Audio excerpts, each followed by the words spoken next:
हाँ जी बेटे, next topic है system startup and shut down. System start कैसे होता है और शट डाउन कैसे होता है। दिख रही है स्क्रीन, दिख रही है स्क्रीन, नजर आ रही है? स्क्रीन नहीं आ रही, वेट।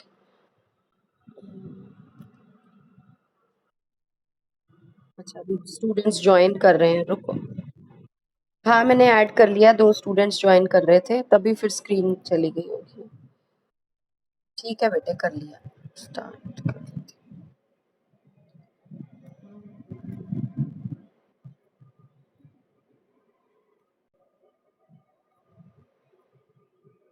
हाँ, अब नजर आई है स्क्रीन, सिस्टम स्टार्टअप।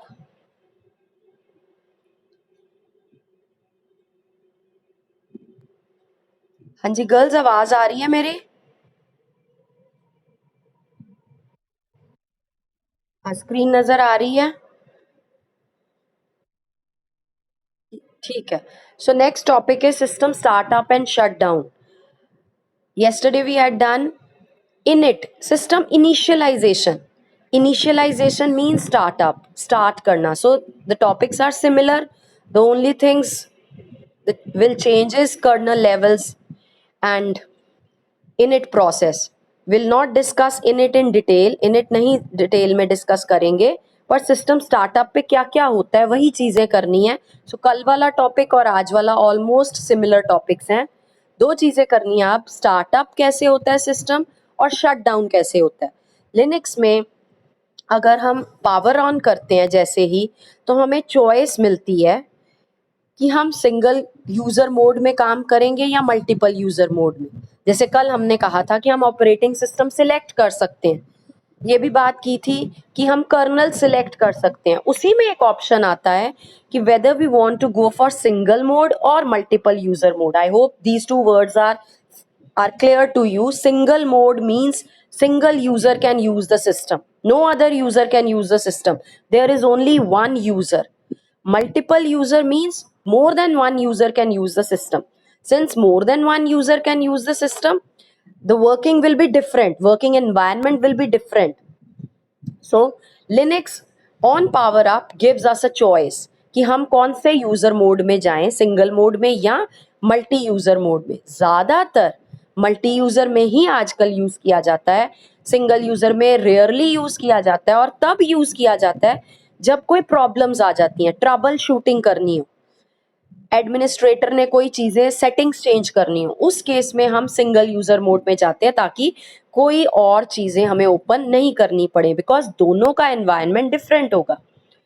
सो सिंगल यूजर मोड हम तभी जाएंगे जब कोई रिकॉन्फ़िगर करनी है, कोई सीरियस प्रॉब्लम आ जाती है, या कोई इंस्टॉलेशन टास्क परफॉर्म करना है। Otherwise we will use single user mode, otherwise we will use multi user mode. Multi user mode में हमने कल किए थे levels, run levels, I hope याद होंगे। रन लेवल्स 0 से लेकर 6 तक रन लेवल्स किए थे, और उसके अलावा 7 8 9 थे, पर हमने कहा था 7 8 9 are reserve for future, future use के लिए अगर जरूरत पड़े तो। Single user mode run level S भी लिख देते थे, एस वर्ड लिख दें या 0 लिख दें तो सिंगल यूजर मोड में चले जाते हैं। अदरवाइज मल्टी यूजर मोड में हम जाने के लिए कोई भी रन लेवल यूज कर सकते हैं। मोस्ट कॉमनली यूज्ड 3 होता है, कल भी आपने देखा होगा एग्जाम्पल में हमने 3 सेट किया था, इनिट किया था। 5 भी हो सकता है, 3 या 5 ज्यादातर हम यूज करते हैं। अब हाँ जी, इतना पता लग गया है?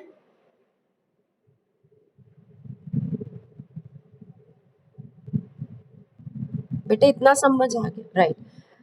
अब हम जब स्टार्ट करते हैं तो कौन से स्टेप्स, कौन से सीक्वेंस ऑफ टास्क्स होते हैं, कल कर चुके हैं हम ऑलरेडी, वही टास्क्स हैं, उनको थोड़ा इलैबोरेट करने लगे। सबसे पहला टास्क है, कल भी बताया था, power on self test. Self test होंगे, हार्डवेयर अपने आप को खुद टेस्ट करेगा जैसे हम पावर ऑन करेंगे, ये देखने के लिए कि कहीं कोई प्रॉब्लम तो नहीं है हार्डवेयर में। अगर कोई प्रॉब्लम है हार्डवेयर में तो लिनक्स जो है बूट नहीं हो पाएगी। इसलिए सबसे पहला स्टेप ऑलवेज होता है पावर ऑन सेल्फ टेस्ट। उसके बाद कर्नल लोड हो जाता है, बूट लोडर जो है कर्नल को लोड करता है। सेकंड स्टेप हमने किया था बूट लोडर, जैसे ग्रब हो गया, बूट लोडर रूट डिवाइस में से, बूट डिवाइस में से, यहाँ अगर आपको याद हो कल एक वर्ड किया था master boot record. Master boot record में बूट लोडर स्टोर्ड होता है। बूट लोडर लोड होता है अपने आप और वो कर्नल को लोड करता है। ऐसे ही third step is kernel load होता है और कर्नल खुद को इनिशियलाइज करता है और इनिट प्रोसेस को इनिशियलाइज कर देता है, इनिट प्रोसेस को स्टार्ट कर देता है। कल भी बताया था init process is mother of all processes. तो इनिट प्रोसेस से बाकी के प्रोसेसेस जो हैं स्पॉन्ड होते हैं। स्पॉन, स्पॉन वर्ड स्पॉन आएगा यहाँ पे अगर आपको दिख रहा हो। स्पॉन का मतलब होता है ओरिजिनेट होते हैं। दिख रहा है ना बेटे सबको? मैं एक मिनट को ऑन कर देती हूँ अगर नहीं दिख रहा तो।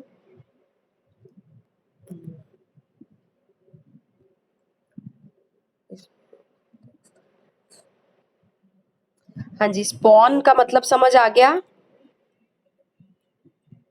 बेटे? स्पॉन्ड, स्पॉन्ड मीन्स, हाँ, स्पॉन मीन्स ओरिजिनेट होते हैं उसमें।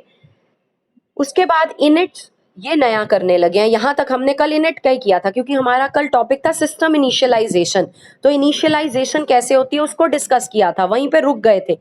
अब इनिट के आगे चलने लगे हैं। अब इनिट क्या करता है फर्दर? फाइल सिस्टम को चेक करता है। फाइल सिस्टम सबको पता होगा, रूट फाइल सिस्टम या अदर फाइल सिस्टम्स, जितने हमारे सिस्टम में फाइल सिस्टम है। What is a file system?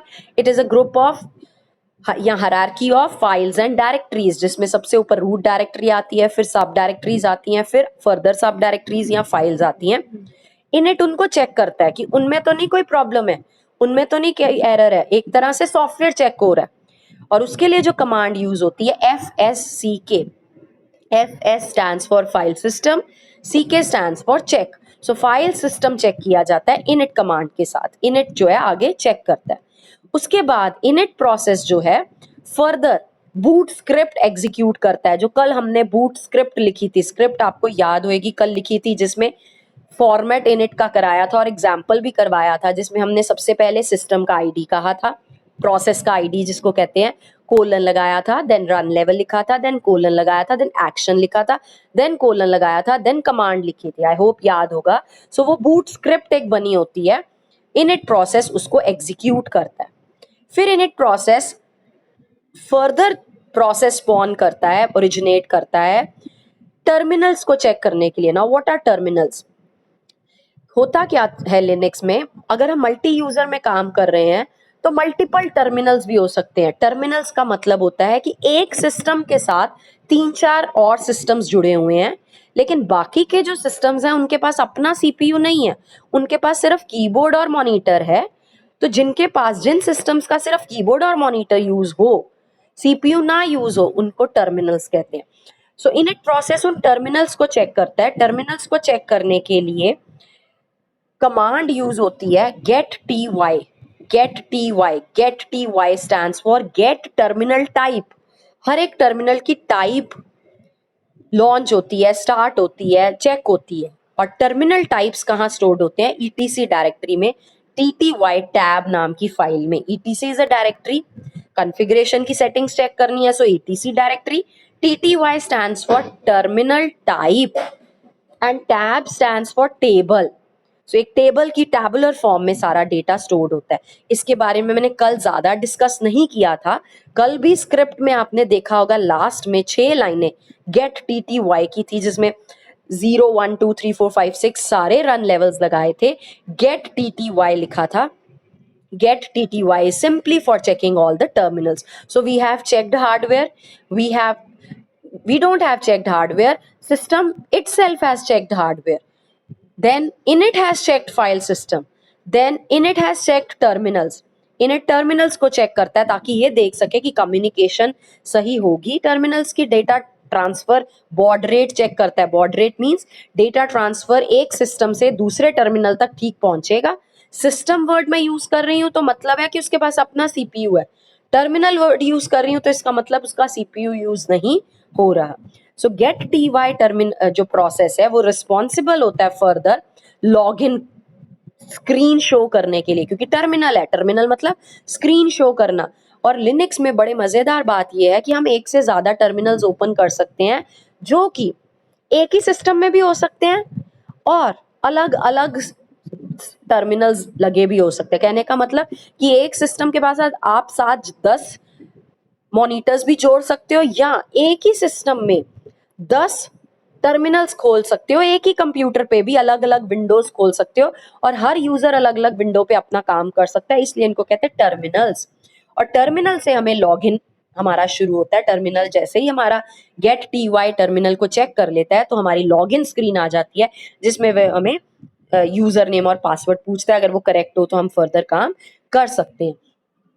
So startup जो है एक रूटीन एक्टिविटी है, डेली चलती है। इसमें सब कुछ मॉनिटर होता है, सारा कुछ चेक किया जाता है। इवन टेम्पररी फाइल्स जो हैं अंडर टीएमपी डायरेक्टरी वो भी क्लीन की जाती हैं। एक वर्ड आएगा यहाँ पे, अगर आपको नजर आ रहा हो, zombies। zombies वर्ड आएगा। zombies का मतलब है वो प्रोसेसेस जिनको एग्जीक्यूट कंप्लीटली किया जा चुका है, लेकिन अभी उनकी एंट्री पेज टेबल में से या प्रोसेस टेबल में से डिलीट नहीं हुई है। समझ आया वर्ड zombies? zombies एक नया वर्ड है इसके अंदर। zombies पता लगा है? zombies are those processes which have been executed completely, खत्म हो चुके हैं, कंप्लीट हो चुके हैं, लेकिन स्टिल अभी तक डेड नहीं हुए। स्टिल अभी तक उनकी एंट्री जो है प्रोसेस टेबल में पड़ी हुई है, उनको कहते हैं zombies। सो जो zombies होते हैं, जब हम स्टार्टअप करते हैं सिस्टम, वो भी क्लीन हो जाती हैं, क्योंकि वो हमें चाहिए नहीं होती हैं। वो डेड प्रोसेसेस हैं, पर डेड हुए नहीं होते हैं। सो सिस्टम एडमिनिस्ट्रेटर फिर उसके बाद बूटिंग करता है। बूटिंग करने के लिए जो 6 स्टेजेस परफॉर्म होती हैं वो ये हैं, कल भी की थी। वही नोट्स लिखने हैं, ये वाले लिखने हैं, दोनों मिक्स करने हैं, जैसे मर्जी लिख सकते हो। सेम चीज है, आज थोड़ा पॉइंट्स में बना दिया, थोड़ा इजी कर दिया। और कल वाला ही है ये सारा। बायस। बायस। हाँ जी।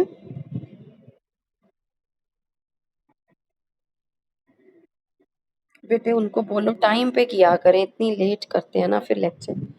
रुको वेट करो। हाँ नहीं, हाँ जी गर्ल्स, बेटे ज्वाइन टाइम पे किया करो। नेहा, लवप्रीत, बहुत 9:55 हो गए हैं। मैं 9:41, 42, 43, 44 तक वेट कर सकती हूँ, इससे ज्यादा नहीं। 10 मिनट ऊपर हो चुके हैं।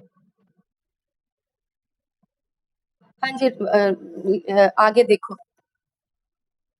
बस बेटे अब आगे करो, हमें don't waste time. So 6 high level stages हैं। नजर आ रही है बेटे? स्क्रीन चली तो नहीं गई? ओके, यहाँ तक समझ आ गया मैंने क्या समझाया है? मैंने स्टेप्स बताए हैं। पहले पावर ऑन सेल्फ टेस्ट होता है, हार्डवेयर चेक होता है सारा। हार्डवेयर चेक होने के बाद उसके बाद वो क्या परफॉर्म करता है? बूट लोडर बूट होता है मास्टर बूट रिकॉर्ड से। बूट लोडर फर्दर किसको बूट आई मीन लोड करता है? कर्नल को। कर्नल किसको लोड करता है या स्टार्ट करता है? इनिट को। इनिट क्या करता है उसके बाद? एफएससी के कमांड से फाइल सिस्टम को चेक करता है और बूट स्क्रिप्ट को चलाता है। बूट स्क्रिप्ट चलाने वक्त अलग अलग रन लेवल्स चलते हैं। बूट स्क्रिप्ट चलने के साथ ही साथ उसी में गेट टर्मिनल टाइप कमांड्स होती हैं, या कह लो लाइंस लिखी होती हैं बूट स्क्रिप्ट में, जो टर्मिनल्स को चेक करती हैं। जैसे ही टर्मिनल्स चेक हो जाते हैं उसके बाद टर्मिनल्स पे लॉगिन स्क्रीन आती है। लॉगिन स्क्रीन में यूजर अपना काम कर सकता है। हाई लेवल स्टेजेस 6 हैं। BIOS. BIOS again basic input output system कल कराया था। इसमें इंटेग्रिटी चेक होती है। इंटेग्रिटी चेक का मतलब है सारा हार्डवेयर चेक होता है। बायस ही है जो सर्च करता है, लोड करता है और बूट लोडर प्रोग्राम को हैंड ओवर कर देता है control. Boot loader CD ROM में भी हो सकता है, हार्ड ड्राइव में भी हो सकता है। बायस जो है फर्दर जिसको MBR बूट लोडर है उसको लोड कर देता है। MBR stand for master boot record. MBR जो है फर्स्ट सेक्टर होता है बूटेबल डिस्क का। बूटेबल डिस्क का क्या मतलब है? वो डिस्क जिसमें बूट लोडर पड़ा होता है। फर्स्ट सेक्टर मतलब पहले ट्रैक के पहले सेक्टर में हमेशा बूट लोडर को स्टोर किया जाता है। ज्यादातर ग्रब या लीलो यूज होता है, लेकिन बहुत सारे बूट लोडर्स अवेलेबल हैं हमारे पास। ग्रब जो है, हाँ, बूट लोडर उसके बाद ग्रब को इंस्टॉल करता है। ग्रब पता ही है, ग्रैंड यूनिफाइड बूट लोडर। इसमें कर्नल बहुत सारे स्टोर्ड होते हैं, हम सिलेक्ट कर सकते हैं कर्नल कौन सा सिलेक्ट करना है। अगर आप कर्नल सिलेक्ट नहीं करते विद इन जो अलॉटेड टाइम है तो डिफॉल्ट कर्नल लोड हो जाता है, कल भी बात बताई थी। बूट लोडर आगे फाइल सिस्टम को इंस्टॉल करता है, उसमें देखता है कि क्या क्या सेटिंग करनी है, ये आपने बूट लोडर में किया भी था, लीलो में सेम है। बूट कहाँ से करना है, उसकी डिवाइस का नाम आ रहा है, that is SDA, SCSI device A में से आ रहा है। डिफॉल्ट बूट लोडर लेना है, डिफॉल्ट ऑपरेटिंग सिस्टम लोड करना है। टाइम आउट 5 सेकेंड्स का है। हिडन मेन्यू है, मेन्यूज नहीं आएंगे। सेंट ऑपरेटिंग सिस्टम यूज हो रहा है। Root file system hard disk 0 के 0th उसमें है। पार्टीशन जो है HD0 पार्टीशन में है।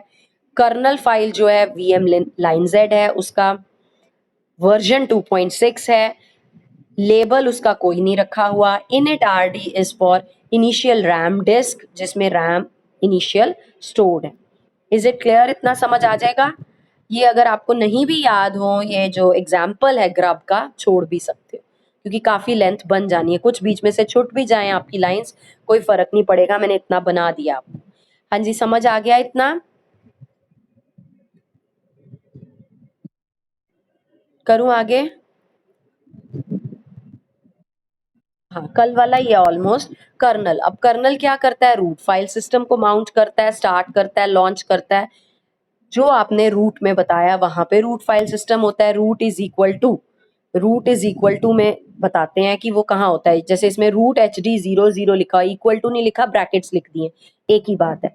कर्नल जो है वो इनिट प्रोग्राम को भी इनिशिएट करता है। ऊपर भी बताया था, इनिट प्रोग्राम पहला प्रोग्राम होता है, इसलिए इसका जो प्रोसेस ID है वो हमेशा 1 होता है। इनिट RD की फुल फॉर्म मैंने पहले बता दी है, इनिशियल रैम डिस्क है। इनिशियल रैम डिस्क में temporary root file system load हो जाता है, जो जो चाहिए होता है उसमें से स्टोर होना शुरू हो जाता है। फिर इनिट फाइल चलती है, वो इनिट टैब नाम की फाइल में होती है, ETC डायरेक्टरी में। उसके 7 रन लेवल्स हैं, 0 से लेकर 6 तक। 0 इज फॉर हॉल्ट, मैंने गलती से 0 बोल दिया था सिंगल मोड के लिए। 1 है single user mode. 2 multi user mode है without networking. 3 multi user mode है विद नेटवर्किंग। 4 अनयूज्ड है, वैसे मल्टी यूजर मोड ही है। 5x11 है, मतलब डेस्कटॉप का नाम है, डेस्कटॉप की सेटिंग की हुई है। 6 रीबूट के लिए। 7 8 9 ज्यादातर यूज नहीं होते और डिफॉल्ट रन लेवल 3 या 5 होता है। जब हम बूटिंग करते हैं लिनक्स सिस्टम को तो मैसेज आ जाता है, या कह लो जो वो स्टार्ट करता है। कल भी स्क्रीन दिखाई थी, इसमें स्क्रीन थोड़ी सी डिफरेंट दिखा दी है। इसमें स्टार्टिंग सेंड में लोके लिख दिया, आप कल वाला भी लिख सकते हो, welcome to Linux, init program, init का वर्जन नंबर, और डायरेक्टरीज एग्जीक्यूट होनी शुरू हो जाती हैं। अगर आपको याद हो कल भी ये चीज की थी। रन लेवल 0 की RC.D डीमंस में RC0.D होगी। 1 की RC1.D, ऐसे सो ऑन RC6.D तक हर एक की आ जाएगी। और प्रोग्राम्स जो S से स्टार्ट होते हैं वो स्टार्टअप के लिए होते हैं। प्रोग्राम्स जो K से स्टार्ट होंगे वो शट डाउन के लिए होंगे, किल के लिए।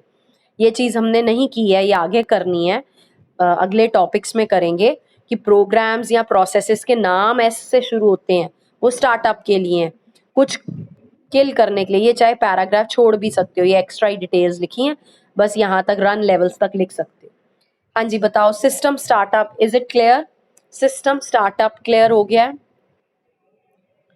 सिस्टम, ठीक है। कल वाला और आज वाला ऑलमोस्ट सिमिलर है, सो आप चाहो तो दो दो मिक्स कर सकते हो। दोनों उसमें से एग्जाम्पल इसमें कोट कर सकते हो। अगर पेपर में सिर्फ स्टार्टअप आ जाए तो ये लेंथी नहीं बनेगा। तो कल वाला एग्जाम्पल जो हमने फाइल स्क्रिप्ट बनाई थी एज एन एग्जाम्पल करके, और example format of init tab या एग्जाम्पल ऑफ इनिट टैब, वो भी एक्सप्लेन कर सकते हो करना चाहो तो। दोनों टॉपिक सेम है, सिर्फ लिखने का स्टाइल अलग है। हाँ जी, क्लियर हो गया है?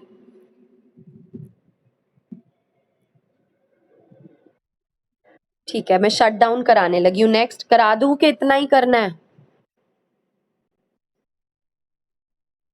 चलो ठीक है।